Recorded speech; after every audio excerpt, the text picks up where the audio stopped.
walls, select this one, select the middle part, only the half part of it, and the axis I would like to have now this time is the y-axis.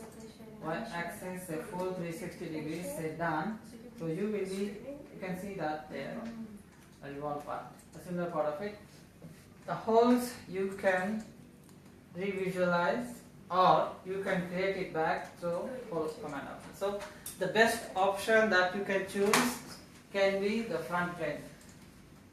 The same thing, if you use the side view, again you will create the same side view rotate on options.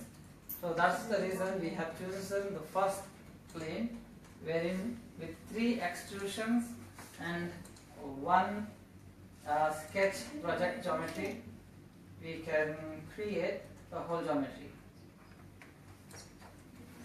So that's the usage of AutoCAD underlay, which is a hot topic in Inventor 2017. I hope everybody is done with it. We shall go to the next topic. You can get the same thing, same boss option here, through revolve,